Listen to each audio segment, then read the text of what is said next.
College football is back in action. Mel Kiper Jr. and I are going to break down our top storylines and biggest draft takeaways from week one of the college football season. That is coming up. Plus, we're responding to your questions, your takes, and your draft dreams live as First Draft starts right now. Hello and welcome back into First Draft live on the NFL on ESPN YouTube channel, ESPN2, and wherever you get your podcasts. He is Mel Kiper Jr. I am Field Yates, and a quick reminder, from now until New Year, First Draft is live once a week, every Wednesday at noon Eastern on the NFL on ESPN YouTube channel. Later that day on ESPN2. And if you want all of our draft breakdowns from the season, you can scan the QR code, which is on your screen, to get the full First Draft YouTube playlist. If you've missed some of our previous content, we've done a mock draft already. How did that one age? We'll discuss that in just a little bit.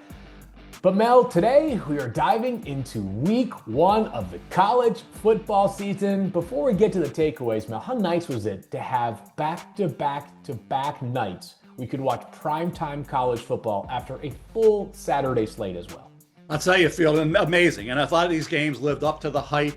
And there were some games that we're not even going to talk about that were outstanding as well. And certainly we get the all 1AA ranks in action. So I love that football as well. Even though a lot of the guys have been brought into the 1A level. That's just the nature of the portal now and getting players and bringing players to your program. But certainly now, and we almost forgot about the NFL. The NFL had the 2-week break. Now we're getting the NFL starting. So now we got to get in the NFL mode as well. So it couldn't be a better time of the year for football fans all over the country. Yeah. For those that are watching this live on Wednesday at noon Eastern time, tomorrow is the first day of the NFL regular season. Mel, I have a sense that you and I will probably have some level of crossover with our week one takeaway. So let's start with your first takeaway from college football week one. Yes, we acknowledge week 0 has already taken place as well, but the first main slate, what was your biggest takeaway? Well, Arch Manning, you got to start with that. And I think for Arch to come into this game with the expectations and the hype, and have to deal with Ohio State and Matt Patricia, who was with Bill Parcells with 3 Super Bowl rings. And what they always say about rookie quarterbacks against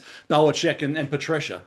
It's not working, right? And Arch Manning is basically a rookie in the collegiate ranks. 2 starts against cupcakes. Now we said, if he struggles, so what? It's you don't have a preseason game. You don't have a scrimmage against another opponent. And now you're throwing guys together. This offensive line is an issue they got to fix. They got to fix that offensive line problem. And that will certainly impact Arch moving forward. But the first throws bounce. He had guys open. He missed some receivers. With all of these struggles in the first half, second half, they got it going a little bit, right? At the end of the day, you look at the numbers. How did they lose the football game? Had 133 more total yards than Ohio State. Ohio State averaged nothing per carry, 2.3 yards a rush. Texas was able to run the football. You think about Jeremiah Smith, great receiver, best player in college football, right? He didn't do anything to hurt him. So he had a couple drops early on. So at the end of the day, you sit there and say, okay, penalties, missed opportunities, and some inaccurate throws and missed opportunities by Arch. But they did settle down. And I said it after it was over. All I was thinking was, okay, I had Penn State beating Texas for the national title. We'll get that later on. But that's my prediction. I'll give it to you now. So up there, Texas, they're not out of it. Not in today's college football landscape. Well, and the first thing I thought was, in 3-4 weeks, what would this game look like if they played again? Okay, or this game would have been played in early to mid-October instead of now, which it couldn't be, but if it was, it'd be a different ball game.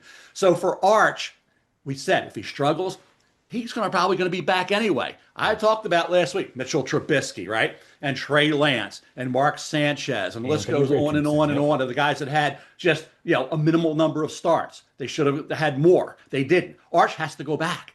If he comes out, we said if he has a phenomenal year and he wins a national title and he's Heisman, maybe, but even then, maybe not. So for Arch, this is about much ado about nothing, because I don't even think he's going to be part of this draft process anyway, Field.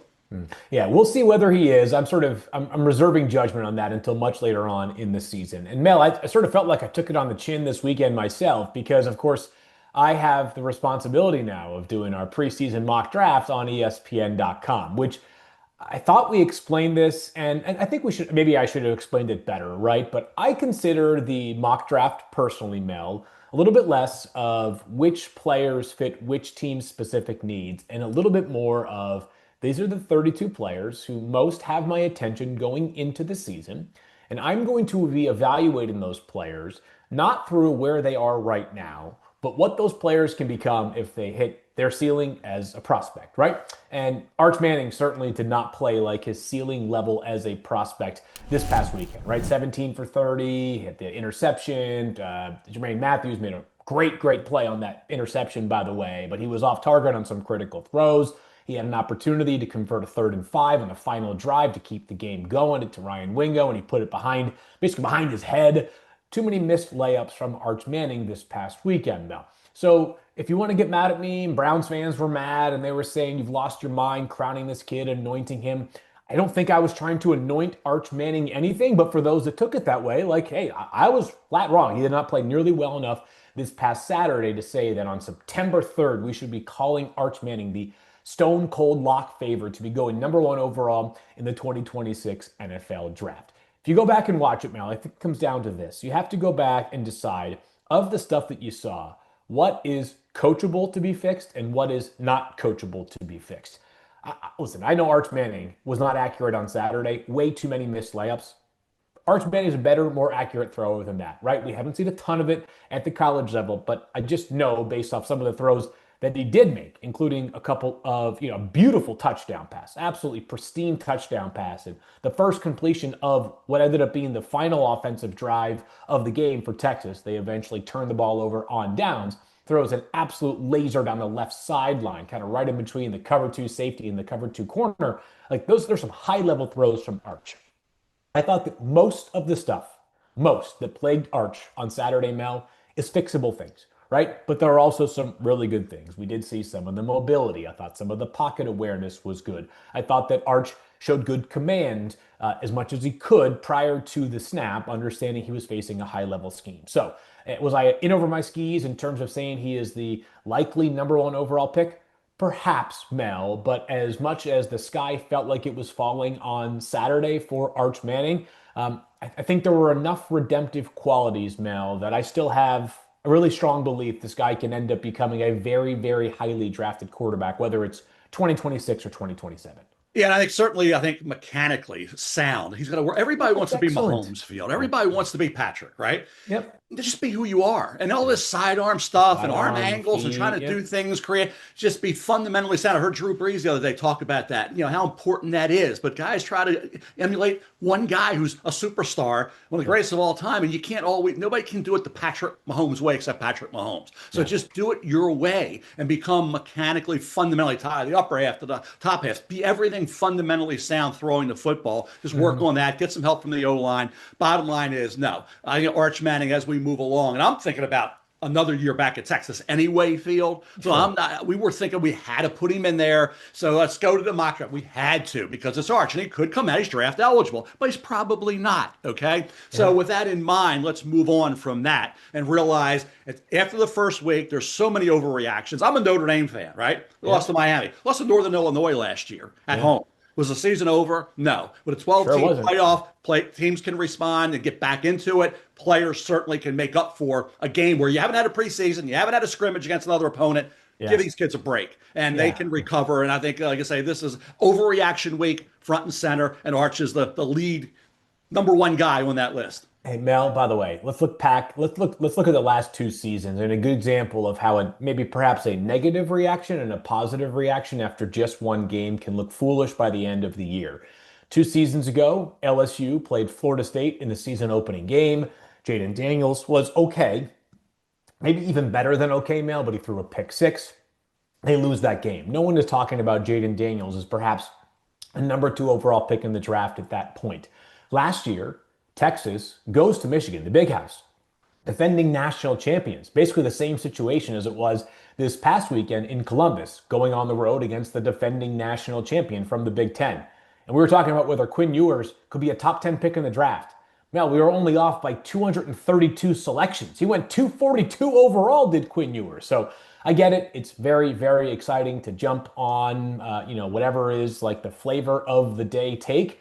But for now, we need to maybe be a little bit more patient with all of these quarterbacks because, Mel, my big takeaway from the weekend is it was just a tough weekend at the office overall for some of the top quarterbacks that we were studying going into this year. So we mentioned Arch. And by the way, when Arch kind of settled it in the fourth quarter, Mel, it felt like he stopped thinking overthinking and started to play a lot better. He was 4 for 7 in the fourth quarter on throws with 5+ air yards for 105 yards and a touchdown. He had not completed a single pass in the first 3 quarters of 5+ air yards, but it was a tough week at the office for a couple other guys, including, I thought, Cade Klubnik, Mel, who Clemson ends up losing to LSU. A huge set of kudos to LSU for a gutty win, Mel. I thought that was a Clemson win. I thought Clemson, with all their defensive talent and the experience and the talent on the offensive side of the ball, was going to find a way to take care of business against the Tigers in the Tigers Bowl.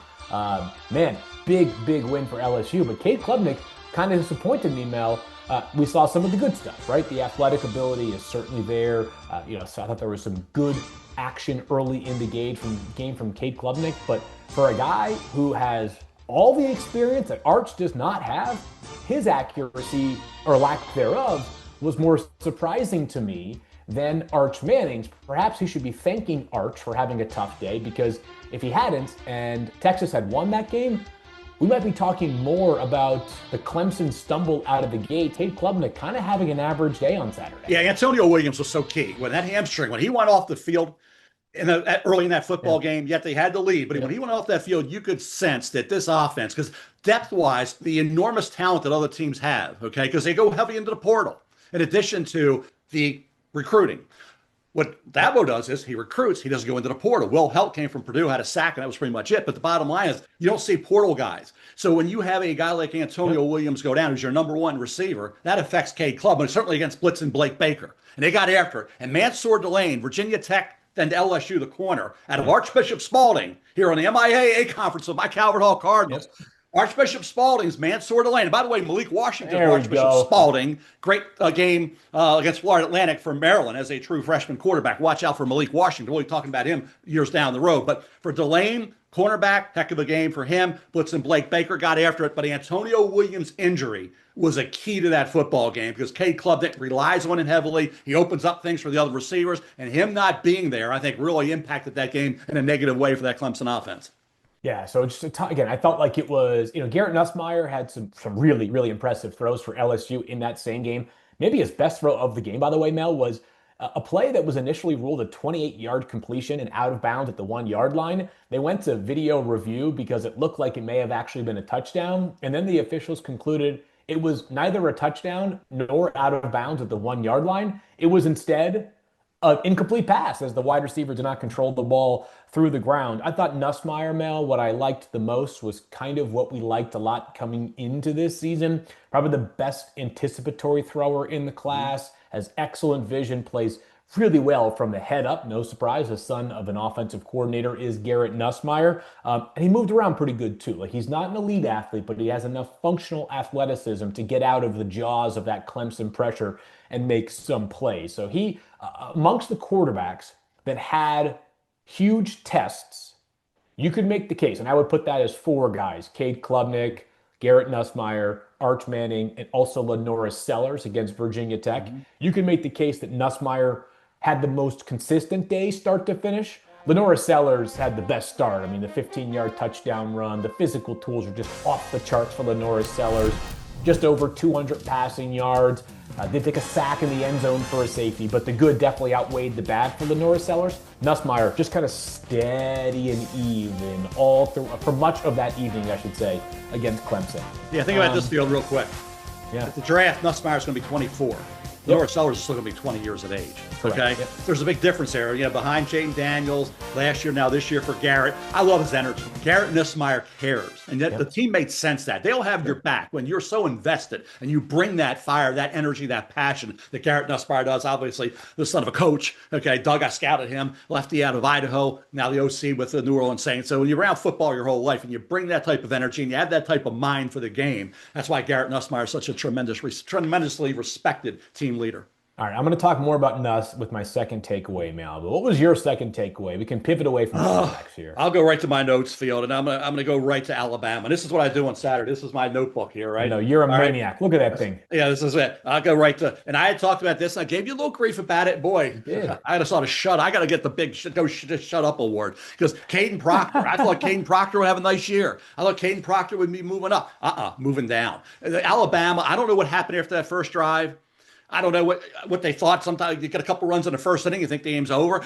They got up 7-0, which is one play. It's late great Hank Strand. That's only one play. If you're down 3 touchdowns, it's 3 plays. Okay, down 4 touchdowns. One play. You thought you won. You're on the road. You got Castellanos saying, "Hey, I'm going to get the best of this team. Saban's not there. I'm going to get them." And you didn't have any fight against a quarterback that called you out before the game. Caden Proctor. Now, Ty Simpson starting on the road, hostile environment. Here's my Caden Proctor. You get to the number. Glad a sack, right? A couple quarterback hits, a ton of pressures, had a penalty, right? Yep. After that first drive, I got my notes there. Second half, all kinds of troubles. Yep. Beaten outside, beaten inside. Knocked off his base a few times. Late coming off ball. Did have a nice seal block, but overall, terrible. So, again, you're the leader of this offensive line. You're the guy who's got to be, in my opinion, an early to mid first round pick. You played like an early to mid 6th round pick. So, and to me, that's where you got to keep getting better. And we're going to talk about, Alabama not having a couple injured players. Come on, the guys that were there, you got to step it up. And I know they've been called out for lack of hustle or lack of caring and kind of giving up on plays. But when your elite players don't play even close to the level you expect, and Caden Proctor being one of those guys, that's one of the reasons why it's a 13.5 point favorite. You got embarrassed. And that was embarrassing, what happened to Alabama on Saturday. Yeah, big time comeback, or big time, I should say, bounce back game for Florida State after just 2 wins last season. Mike Norvell was feeling the heat.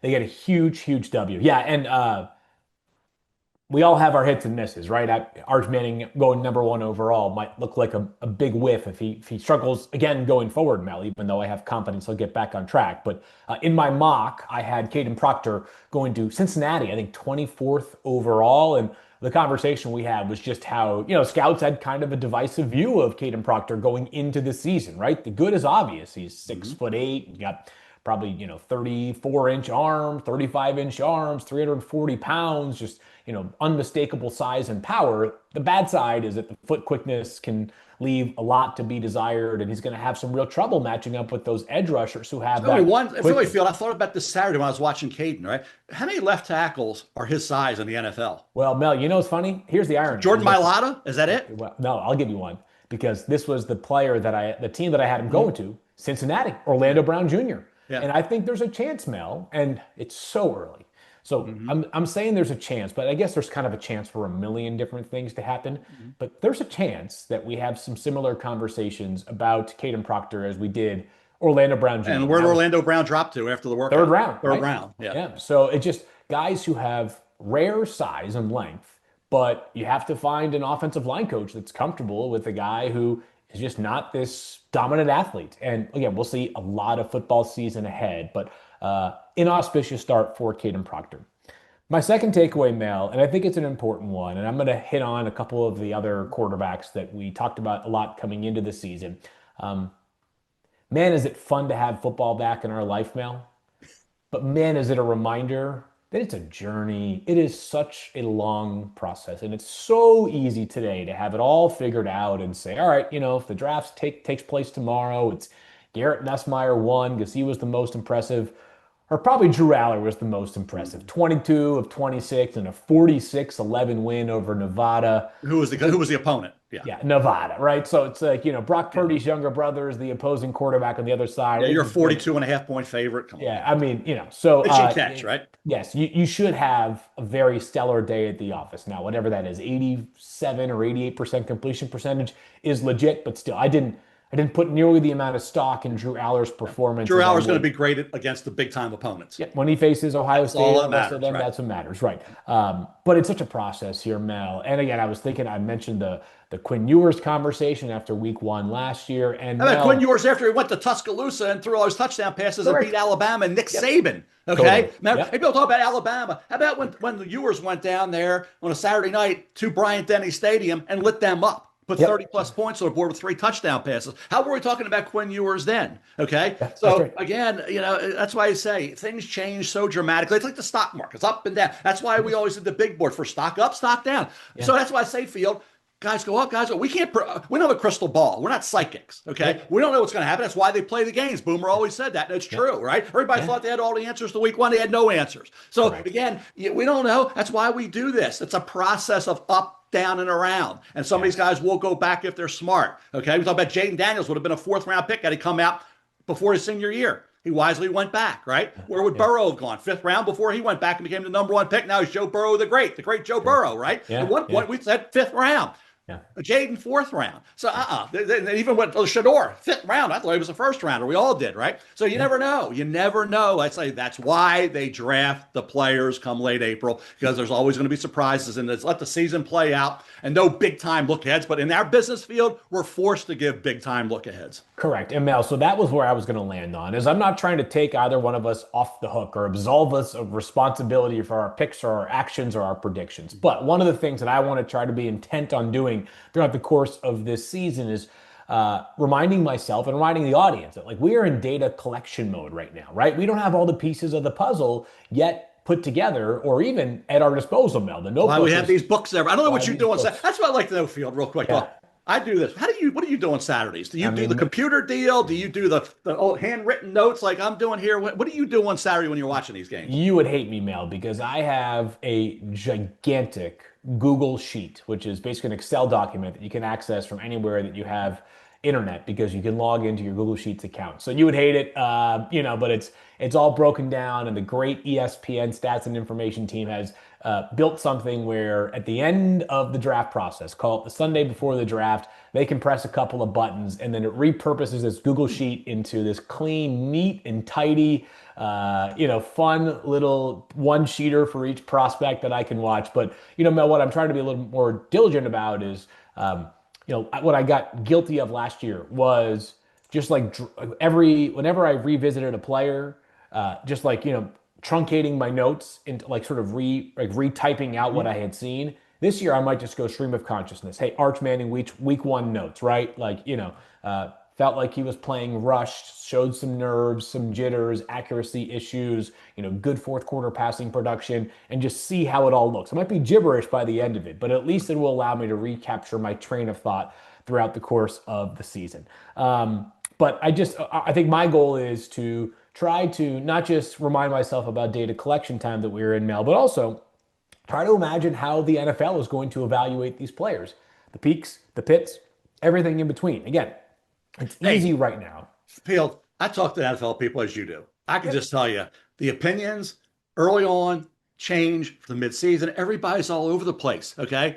Like I said, that's just what it is. We're evaluating a game. And some of these kids, and what you want to see with some of these kids, Cade Proctor included, right? Yep. You got Arch, all these guys that had some struggles. How did they bounce back? Yeah. And that's when you got to give them total credit. What's the next game look like? I don't care who you're playing. You got to come back, and you got to come back ready to say, okay, I got to reestablish myself. And when I hear a quarterback say what he does, and I don't see fight, I better see fight every second of those games the rest of the way. So to me, let's see how these kids that didn't play as well as expected, how do they respond, Field? Yep, no doubt. I think about last year, Miami didn't lose a game until late in the season, but throughout the course of the year, one of the great strengths of Cam Ward, which allowed him or helped him become the #1 pick in the draft, was for every mistake he made, he usually had a counterpunch to get the team back into that game, the Cal game, and the list goes on and on and on of times that Cam Ward kind of put Miami on his back. All right, Mel, one of our favorite segments, and I mean favorite segments of the entire show that we do, is Orange Crushers. And the way in which it works, Mel, is fairly straightforward. You and I pick a player, which is an under-the-radar star who deserves a little bit more attention. It's, of course, an homage to your favorite drink, an Orange Crush, which can be found all over the country, but I understand is made best when it is made in the great state of Maryland. Mel, the point of this is not to simply highlight guys from small schools who we just don't see on ESPN primetime games. Sometimes it might be a guy who goes to LSU who just deserves a bit more love because people haven't been talking that much about him. That being said, who is your Orange Crusher? The first of the season. Where does this player hail from? What do you like about it? I love the Mid-American Conference. Always did. And they've had some players been taken, goes up somewhere else, and they move on. Emmanuel McNeil Warren. This is a kid out of Toledo, the Rockets. And I played Kentucky Saturday, right? Now, he had an injury, a shoulder at the end, missed basically the last, 6-7 games of 2024. Yep. Under-recruited coming out of high school, was injured early on his senior in high school, played the rest of the way, so under-recruited should have been recruited more heavily.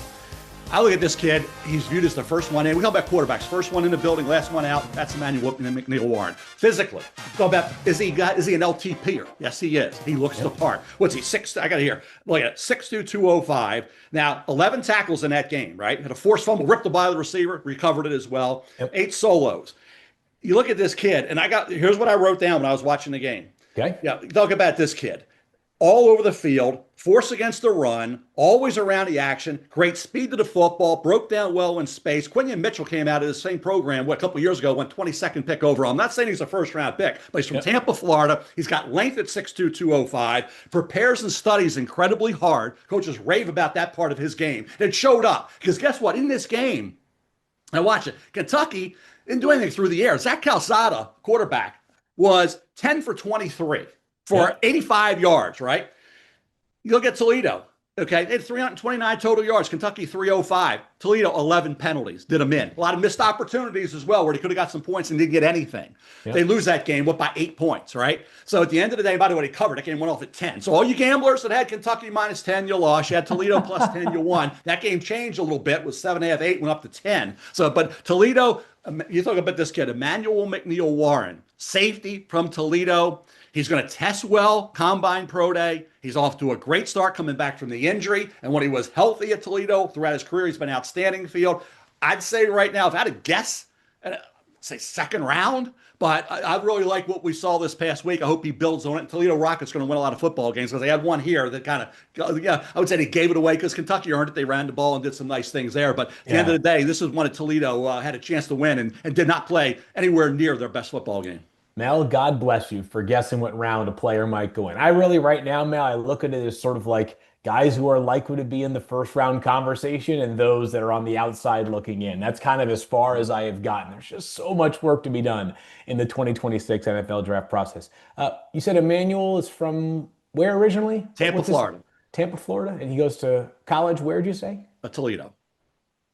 Ever heard of a little Junior Vanderos who happens to also be the third, I should say, from Tampa, Florida, and plays his college ball at Toledo, Mel? This is amazing. You and I did not conference on who we are going to make our Orange Crush of the Week, Orange Crusher of the Week. But Joe G, our producer, Joe Joy, he had a little smile, that Joe G smile, right? Yep. At GQ, Joe GQ. Joe had that smile like, okay, Joe, Field's got something. I can't tell you what it is, but he's kind of similar type of thought process. I had no idea where we're at. So go right ahead. The stage is yours, Field. Junior Vanderos III, wide receiver from Toledo, wears number 2, Mel. He's a pint-sized guy. He's only 5'8", $182, which that's the listed weight on the roster, Mel. We should remind our listeners who maybe didn't hear it last season or are just joining us for the first time this year. When you're a small guy, they overlist your weight. When you're a big guy, they underlist your weight, right? So if you're 5'8", 182, it might mean more like 5'8", 172 Mel. But last season, 3rd in the MAC in catches with 85. He was 4th in the MAC in catches, in receiving yards last season. And then this past week, this past weekend against Kentucky, a game which you mentioned, 24-16 was the final. Toledo covers in that game. Vanderos caught a touchdown pass with just under 2 minutes to go. You mentioned how limited this offense is because of a couple of different factors. But when you don't have great size, you got to have really good reliability, really good quickness, and you got to have really good run after the catch ability. I think Junior Vanderos brings that sort of starter kit of what's going to have to be a slot receiver, maybe with some return ability as well, to the NFL. Can I ask you something? No doubt about it, Field. Like I said, this program, and keep in mind, the Mid-American Conference still has some players left. Okay, they still have some guys who are going to be evaluating. And I don't know if you're aware of it, Field. I don't know if Joe G gave you a little heads up. Yep. I'm always one for 1 and 1A, 1 and 1B, B, C. I like a little bonus, right? Why not a little bonus pick? Why not a little bonus prospect, right? Ooh. All right, I got one. I'm going to tie in the Mid-American. One of my favorites, the Mac Attack, right? I'm going to go to Ball State from a few years ago. Tanner Koziel, right? Yeah. Tanner Koziel, he's like 6'6", about 240, 250, probably maybe 255 now. Okay, they flex him out. Inline blocking, a little inconsistent. Blocking overall, a little inconsistent. But as a pass receiving option, that is a wide receiver out there a lot, catching the ball, adjusting the poorly thrown balls, making everything look so easy and routine, getting down the field, making plays, showing great athleticism. He had 90-plus catches at Ball State 2 years ago, Field. 90 plus catches, like 6 touchdowns. He's at Houston now. Remember, he was going to go to Wisconsin. He was at Wisconsin. He was there for 15 practices, Mel. Left Wisconsin to go to Houston. Where's he? Who's the quarterback? Connor Weigman, right? Formerly of Texas A&M. Yeah. Connor Weigman, I saw after the game, said, he's a dude. He's a dude. When they say he's a dude, that means he's really a guy to watch. He is a talented. Now, he got hit. I watched the play. Caught a pass deep middle, stretched the deep middle, got hit right on the knee. Was down, thought, oh my gosh, okay, that's my Orange Crusher possibly. It looks like he's going to be fine. They play at Rice this week. Looks like he's going to be okay for the Rice game moving forward. Tanner Koziel, okay, Ball State now with the Houston Cougars. Look out for this kid because now it's not always about blocking now. It's about being versatile. And you can move him all over at 6'6" and change, 250 pounds with his hands, his athleticism. And you know what I like about him, Field? Yeah. All right. He's got a ritual on game day. 2 Gatorades and 2 Rice Krispie treats. One of my favorites, right? One of the big. Anybody's got Rice Krispie treats on game day going, Tanner Koziel, you're my kind of guy. Right now, hey, stop moving up, stay healthy, finish out the year. He will be in that game against Rice despite taking that hit on the knee. Worried about that. Looks like he'll be fine. This kid had a huge start to his career with the Houston Cougars after all the production we saw at Ball State. Now hopefully it comes together as it did this past week with the Houston Cougars. You know, Mel, I went back as I tracked this. I had asked somebody in the scouting community last year whether they knew if Tanner Koziel was coming out because I was impressed with this Ball State tape. I don't know how I ended up watching Ball State tape last season or came across Tanner Koziel. Maybe it was just because he was a name that was mentioned to me, but that kid can play. By the way, Mel, have you seen that Rice Krispie treats have upended like one of the, I think it's long distance runners have taken to Rice Krispie treats because it's like the perfect balance of like sugar and carbs. You know, they have all these fancy things. It's like these goos you can go buy at like outdoor store, and you buy a pack that's this big. It's like, and it's like $5, right? Or you can go to the grocery store and buy about 24 Rice Krispie treats for $10, and that's value, my friends. Oh yeah, I throw them in a bag whenever time I would travel for game day, whenever I would travel on the road, because I'm not one that likes to eat on game day as much. And for the draft, I'd always have Rice Krispie treats going, and whether it's a Rice Krispie or a Milky Way, I'm big into Milky Ways, right? Or whatever it is, Snickers bar. But the Rice Krispie treats got me through drafts, got me through long. We used to do 8 hours of college game day on ESPN radio. That's where it was. When I saw that, I said, Tanner Koziel got a little bit more of a bump. Okay, when I saw that, the ritual on game day of 2 Gatorades and 2 Rice Krispie treats. Who's better than this guy bringing 2 Orange Crushers in week 1 of the season? All right, Mel, before we go, and by the way, last note, Toledo, you have my respect. The fact that you can keep these players, right? I mean, Quinyon Mitchell last year, Darius Alexander, and Maxon Hook was a nice college safety. Another safety now, and Emmanuel McNeil-Warren, Junior Vanderos. Like, I'm impressed by what they're doing there in Toledo to keep those players because, as we know, I'm sure all of them are getting gigantic offers to leave because we are in the NIL era. Let's put a bow on today's show here, Mel, by doing some predictions. We love our predictions, and we don't just love predictions that involve who is going to go and where and when. We're going to start with our college football playoff prediction, Mel. And I am going to make a pick of Penn State over Ohio State in the college football playoff national championship. Before people say, how are 2 teams from the Big Ten going to play against each other? This is the new NCAA football, Mel. It could be totally possible. The Big Ten has 2, maybe even 3 teams that make it to the playoffs this season. We have seen that we saw that last year in the first year of the 12-team playoff with 3 teams from just one conference, making it to the inaugural big dance with 12 teams. Ohio State is going to play championship defense. I have some questions about whether the offense will be, listen, I think Texas is a very, very good defense too. Julian Sayin, though, not bad this past week here, Mel, but the running game, as you mentioned, much more stagnant than it was last year with Quinshon Judkins and also Travion Henderson. And Penn State, we talked about it, an as-advertised win over Nevada in week 1, Mel. But this feels like one of those years when, if you're evaluating James Franklin, it's like, if not now, when will this team get over the hump? Because not only are they loaded, Mel, it doesn't feel like there's some other superpower that is standing in their way. Yeah, I'm going Penn State over Texas. I said it earlier. I said it last week. I'm sticking with Penn State over Texas. And I think Texas will find a way. Arch will keep getting better. This team played really good defense. And that offensive line's got to get better. They have to. If they're going to have any chance to live up to all that hype. The O-line, as much as Arch, has to get better. The two running backs, Baxter, Wisner, are excellent. Jack Injuries at tight end did a nice job in that game, catching the football, right? Came over from Cal. It's the O-line, and we know Arch is going to get better. The defenses are going to show up every week. And Jack Boomeister, by the way, their punter, effortlessly hit a 52, 53-yarder, effortlessly. Then he boomed one and got out inside the 5. He had 3 inside the 20, averaged like 47 yards a punt, formerly of Utah, where I liked him as one of my top 10 punters when he was at Utah. I like him now at Texas. So Jack Boomeister, credit to you, pal. You did a good job punting the football for the Texas Longhorns in your first game with the program. Only Mel can bring week 1 punter analysis to the program. That's why you are one of a kind. So, all right, so I pick Penn State over Ohio State. Mel, who you got in the college football national championship game? I think Penn State ends up beating Texas. I think Penn State beats Texas for the national championship. I said last week, maybe Tony Rojas intercepts a pass of Arch Manning as they're driving down the field like Pete Giftopoulos intercepted Vinny Testaverde back in 1986, which was the last time Penn State won a national title. Think about that, 1986.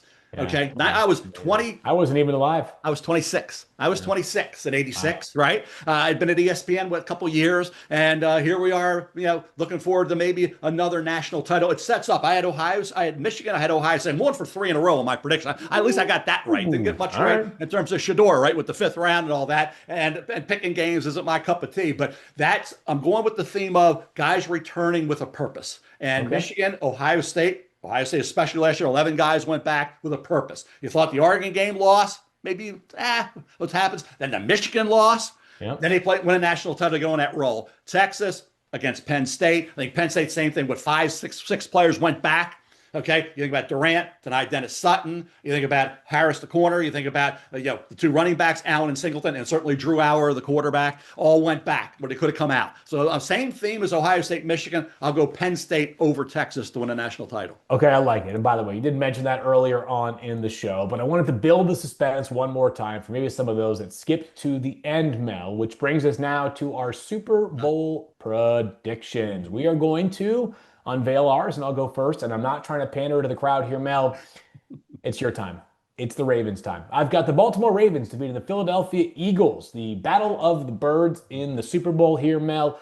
I think there are 5 teams this season. It is the Baltimore Ravens, the Kansas City Chiefs, the Buffalo Bills, the Philadelphia Eagles, and the Detroit Lions. That there is no ingredient that they do not have right now going into the season. Obviously, injuries can impact that, but they have all the pieces in place to win the Super Bowl this season. But obviously, at most, only one of those 5 will win the Super Bowl. It's possible somebody that's not part of those 5 teams wins a Super Bowl this season, Mel. But I think the Baltimore Ravens have it all figured out on the roster this year. Lamar, who was right there neck and neck with Josh Allen to win the NFL MVP. He's at the peak of his powers. I think the Baltimore Ravens get over the hump with Lamar Jackson in the playoffs. They beat the Eagles, who are absolutely loaded themselves in the NFC. Yeah, full transparency from me, Field. I had this NFC being somewhat different until the trade. Yep. So I was going to go Baltimore Ravens. I'm down here at the land of pleasant living on the Eastern Shore, which is the land of pleasant living. Get over the bridge, your blood pressure goes down, life is good, right? So land of pleasant living, crab cakes and football, that's what Maryland does. We're all into Baltimore. We're all into the Ravens, right? Yep. Everything's in place. This is a Super Bowl or bust for the Ravens. No question about it. Super Bowl or bust. That's real. That's what everybody's thinking. No more crazy screw-ups in the playoffs leading up to and preventing you from getting and moving forward to maybe a Super Bowl. The fumbles, drop passes, whatever it may be, all those freakish things that were happening, eliminate that. Obviously, health, we can't talk about that. That's the same for everybody. You got to stay healthy. We can say about every team, okay? I'm going Baltimore over, not Detroit. I was going to go to the Detroit Lions. I was worried about the 2 new coordinators. I think they'll be okay. Yeah. But I audibilized to Green Bay with Micah Parsons. And I thought about Green Bay. They were in the mix for me. I had them a couple of years ago. Actually, last year I had Green Bay. And I like this football team. Like the talent. The one missing link was that pass rusher, that dominant edge rusher. And I had to give up 2 first-round picks, but they're probably going to be late ones. I get why Dallas did it. But for Parsons and Green Bay, if he can be the Micah Parsons we know he can be and get you that 15-plus sacks, then he's the missing link. So I'll go Baltimore over Green Bay. And they played during the regular season. We were at it. Lambeau and Green Bay did a phenomenal job. There's no nicer people in the world than in Green Bay for the draft. We had a phenomenal time. So I expect Baltimore, Green Bay in the Super Bowl. One last note about all this overreaction. Remember years ago when New England lost to Buffalo? Remember the whole Lawyer Malloy thing? Remember 31-0. Yeah, 31-0 opening week. Buffalo beat New England. How did Buffalo's season go that year, Field? Yeah, terrible, Mel. Terrible. How did New England's season go that year? Super Bowl champions. Super Bowl champions after getting beat 31-0 to Buffalo, and everybody, it's all over. No. So again, don't overreact to NFL. Certainly don't overreact to college. Baltimore over the Green Bay Packers. Baltimore Ravens. Finally, Lamar wins the Super Bowl. Gets to the Super Bowl and wins it. And there'll be, three? We had one with Trent Dilfer and Brian Billick. And that great Baltimore Ravens defense led by Ray Lewis. Then we had John Harbaugh with Joe Flickin' Flacco getting it done. All right, Flickin' Flacco will be back here with Cleveland coming up week 2, right? No Baltimore Ravens home opener. And now we get Super Bowl 3. Now we go with Trent Dilfer to Joe Flacco to Lamar Jackson. Mel, that is outstanding stuff. I'm glad that we are in unison on our Super Bowl winner pick. We shall see. It's the best time of year upon us. Eagles and Cowboys kick things off tomorrow night. That's going to do it for this week's edition of First Draft. Don't forget to scan the QR code, like and subscribe to the podcast, and tune in every Wednesday on the NFL on ESPN YouTube channel, ESPN2, and wherever you get your podcast. And do not forget to send us questions using the hashtag FirstDraft for a chance to be featured on the program. He's Mel. I'm Field. Thank you all. We'll see you next week. Enjoy the first weekend of the NFL regular season. Football is finally back.